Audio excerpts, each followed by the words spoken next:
ఇది కల్వకుర్తి ఆశ్రమ పాఠశాల గర్ల్స్ హాస్టల్. ఇక్కడ ఫుడ్ బాగాలేదు, మేడం వాళ్ళే వండి పెడుతుర్రు. నిన్న నైట్ అయితే మేమే వండుకున్నాం. వాష్రూమ్స్ బాగాలేదు, డైనింగ్ హాల్ ఏమో స్మెల్ వస్తుంది, కుక్కలు అవన్నీ గ్లీజ్ చేస్తున్నాయి, క్లాస్ రూమ్స్ ఇంకా డార్మెటరీస్ అన్ని గ్లీజ్గా చేస్తున్నాయి. మేము నిన్న బయటికి వెళ్ళి ప్రాబ్లం చెప్పుకోవాలంటే కూడా మమ్మల్ని బయటికి వెళ్ళడానికి ఇస్తలేరు.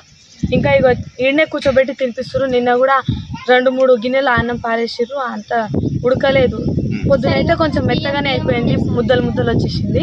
ఆయన మేము అన్నం తినేసినాం, కానీ మెమోలు ఉన్నట్టు ఏం పెడతలేదు. రోజు కిచడి, జీరా రైస్, ఇంకా సాంబార్, ఎప్పుడెప్పుడు కారం పెడతారు. ఉప్మా కూడా పెడుతుండే, ఇప్పుడు అది కూడా పెడతలేదు.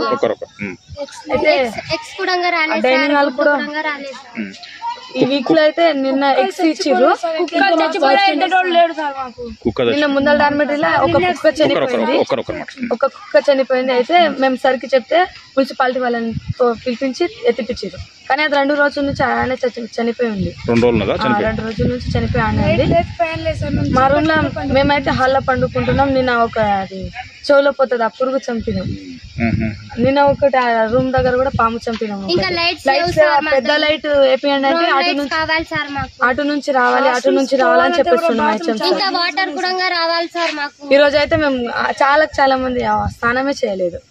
అందరు వాటర్ ప్రాబ్లం ఉంది. బోర్ నిన్ననే వేయించారు, కానీ సార్ ఇంకా వాటర్ మోసుకొని పోతాం సార్, లోపల నుంచి తీయాలి. వాచ్మెన్ కూడా లేదు, వాచ్మెన్ ఉంటుంది కానీ అది ఎప్పుడు